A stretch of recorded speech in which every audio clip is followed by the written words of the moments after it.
បាទស្វាគមន៍មកកាន់លំហាត់ទី18 drawing shape ការគូ shape បាទបែបនេះយើងគូយ៉ាងម៉េចវិញអញ្ចឹងយើងចាប់ផ្ដើមពីការគូរូបរាយបន្តមកទៀតយើងរៀនគូរូបគុំហើយបន្តមកទៀតយើងរៀនគូរូបហើយរៀនសរសេរអក្សរចូលបាទយើងចាប់ផ្ដើមពីលើទៅមុនណាអញ្ចឹងរូបកាយហ្នឹងយើងចូលទៅក្នុង insert ហើយយើងយក shape បាទហើយនៅក្នុងនេះគឺមានរូបជាច្រើនយើងមើលមួយណាយើងចាប់ផ្ដើមពី call out មានបែបហ្នឹងលក្ខណៈមានអក្សរមានអីអញ្ចឹង style and banner ផ្កាយបាទ flow chart មានសញ្ញាមានសញ្ញាព្រួញមាន basic shape មូលត្រីកោណអីចឹងទៅបាទហើយយើងមាន rectangle ប្រភេទជ្រុង4ជ្រុងប្រភេទ line ហើយនិង recent use shape គឺ shape ដែលយើងបានប្រើថ្មីអញ្ចឹងយើងយកមួយណាដែលយើងចង់បានអញ្ចឹងខ្ញុំយករូបព្រះអាទិត្យនេះគូមកបាទពណ៌លឿងនេះយើងអាចចាប់វាទៅយើងអាចដូររូបរាងបានគ្រប់ shape ដែលមានពណ៌លឿងនេះយើងអាចសេរីត្រង់ទ្រាវាបានណាគាត់តែចាប់អូសពីខ្លួនឯងទៅ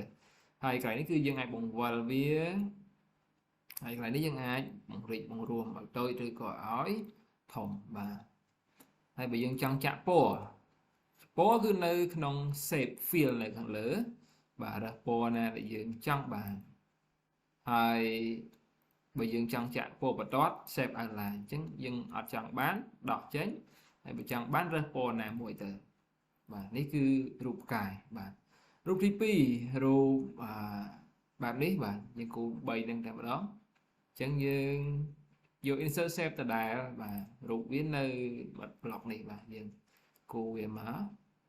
អញ្ចឹងពណ៌លឿងនេះយើងអាចដូរបានស្រឡាញ់បែបណាចង់បានពណ៌អីគេចាក់ពណ៌ហ្នឹងទៅបា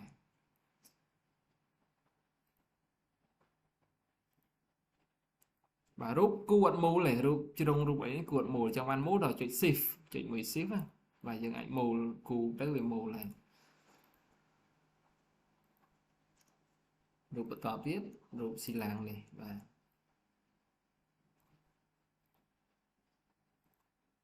ហើយទៅទៀតគូរូបគូបន្តត្រង់គឺយើងយកមាត់ប្លុកឡាយហ្នឹងឯងហើយបើយើងអត់ចុច shift គឺអត់ត្រង់ឃើញទេចុច shift មកគឺលោតត្រង់បើយើងប្រឡែង shift វិញវាអាចវាអញ្ចឹងយើងចុច shift មកបាទអញ្ចឹងទោះបីម៉ាក់ដៃយើងក៏ទាញទៅលើក៏វាទៅដែរគឺត្រង់តែម្ដងបើចង់ទៅលើគឺលើជ្រុងហ្នឹងឬក៏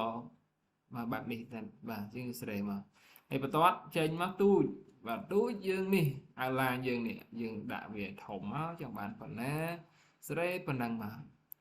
បន្ទាប់ពីយើងគូរីហើយយើងមកគូនេះពួកនេះយើងត្រូវការផ្គុំរូបណាបាទយើងយក insert shape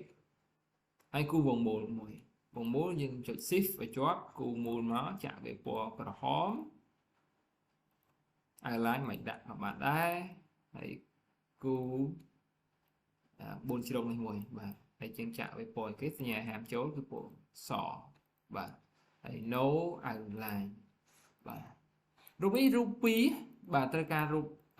shape 2បានវាគូបានហើយបើយើងចល័តត្រូវតែ select វាទាំងពីរចុចវាឲ្យមួយមកហើយយើងចុច shift ចុចវាមួយទៀតអានេះយើងអាចចល័តបានហើយបើយើងចង់គ្រប់វាចូលគ្នាជាក្រុមយើងធ្វើដូចមិនអញ្ចឹងបាទយើងចុចលើក្រហមមួយចុច shift ហើយចុចលើពណ៌សមួយហើយយើងយកគ្រប់អញ្ចឹងរូបនេះកើតជារូបតែមួយហើយដោះគ្រប់វិញយកអានគ្រប់មកអញ្ចឹងរូបនេះគឺរូបពីរផ្សេងគ្នាទៀតហើយបើយើងអត់ចេះ shift ចេះទេគឺយើងអាចប្រើវិធីមួយទៀតចូលទៅ edit editor បាទសំទោសមែនទេគឺកន្លែង select នេះយើងយកពាក្យថា select object បាទ select object ហើយយើង select ទាំងពីរលើវានឹងមកបាទមិនបែបនេះទេបែបនេះមិនមែនទេហើយក៏សល់តែបន្តិចទេក៏អត់បានដែរទៅគ្របលើវាទាំងពីរនឹងតែម្ដងបានយើង select វាទាំងពីរបានចូលទៅ format គ្រប់រូបអញ្ចឹងរូបនេះកើតជារូបតែមួយហើយបាទហើយបើយើងអត់ចង់គ្រប់អាចទុកវាចោលអញ្ចឹងទៅក៏បានដែរបាទហើយរូបបន្តទៀតយើងប្រើរូបមួយនេះណាបាទចុច shift វាមកដាក់វាពុលទៅក្រូច ដាក់សញ្ញាប្រូចមួយសញ្ញាប្រូចនៅ block arrow បាទហើយយើងដាក់វាពណ៌ខ្មៅបើចង់គ្រប់ដូចមិញអញ្ចឹងចុច select វាទាំងពីរអញ្ចឹងមកគ្រប់ចូលគ្នាបានហើយពួកនេះយើងគូធម្មតាទេយើង select មកនៅក្នុង block call out នេះបាទ block call out ហើយទៅសេអសគេសេមិនវាយធម្មតាបានអានេះយើងអាចទាញបានបាទសយើងវាយធម្មតាមកតែឥឡូវខ្ញុំឧទាហរណ៍ប៉ុណ្ណឹងខ្ញុំវាយខ្លួនឯងអានេះដូចគ្នាបាទខ្ញុំគូឲ្យមួយទៀតអ្វីដែលបាក់ជាងគេនៅកន្លែងនេះគឺរូបខ្មៅដៃបាទឥឡូវខ្ញុំគូនេះមួយសិនខ្មៅដៃបាទនេះយើងចាប់ចឹងមកដូរពណ៌បានហើយវាយអក្សរបាន let your light shine បាទដាក់ពណ៌អក្សរពណ៌ខ្មៅមកមិនឃើញអូខេតោះគូខ្មៅដៃព្រីធំតិចស្រួលគូខ្មៅដៃយើងចាប់ផ្ដើមពីការគូគូរៀងនេះមុនណាទៅវែងជាងមក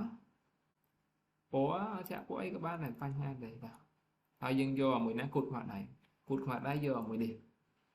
flow chart delay ហ្នឹងយើងដាក់វាឲ្យប៉ុនមួយខ្មៅដៃហ្នឹងដូរពណ៌មួយទៀតដាក់ពណ៌អញ្ចឹងទៅបាទបដលគឺគូរូបអីគេបដលគឺគូរូបត្រីកោណនឹងឯងហើយយើងចុចពវល់វាទៅពវល់វាឲ្យត្រូវព្រិចឲ្យធំបានយើងចាប់ទៅត្រូវជ្រុងរបស់វាបាទពេលដែលសេរីហើយយើងឃើញថាត្រូវហើយចាក់ពណ៌វាទៅអានេះយើងដាក់ពណ៌សសិនណាឲ្យឡាញយើងដាក់ខ្មៅហ្នឹងទៅហើយយើង copy វា2 1 2បាទ copy វាហើយបដូលហ្នឹងយ៉ាបាទបដូលហ្នឹងយើងដាក់វាពណ៌ខ្មៅបាទឬក៏បដូលហ្នឹងយើងដាក់ពណ៌កាឈូកអីក៏បានបាទកើតជា color បាទអូខេឥឡូវយើងចង់គ្រប់វាជាក្រុមយើងធ្វើដូចមុនយើងយកគេយើងយក home select ហើយ select object ណាបាទតាមទៀតយើងគូលើវាទាំង select object បាទហើយយើងគូលើវាអត់ចេញបាទ select object គូលើវាទាំងបុកទាំងក្របលើស្មាដៃទាំងអស់ណាបាទហើយសល់ចុងតិចទៀតក៏បានដែរគូក្របលើវាហើយ select រួចហើយ select ហើយគ្រប់ធ្វើម៉េចមុនណាបាទយើងយកគ្រប់នៅក្នុង shape format នេះគ្រប់យកគ្រប់ជាងស្មាដៃនេះក៏ជាស្មាដៃមួយហើយតែមួយហើយយើងអាចពវល់វាបានហើយចង់ copy វាចុច copy បានចង់ប្រូតូចអីក៏យើងអាចបង្រួមបានដែរបាទចុះនេះធ្វើម៉េចអាហ្នឹងនៅក្នុង insert ដូចគ្នា shape ដូចគ្នាហើយនៅកន្លែងឡានបាទមួយនេះចង់វាហ្នឹងនេះចង់កង្វត់មិនក៏បានដែរបាទអូខេអញ្ចឹងមេរៀនដែលដល់នឹងការគូ shape យើងមានប៉ុណ្ណឹងសូមអនុវត្តហើយជួបគ្នានៅមេរៀនបន្តទៀត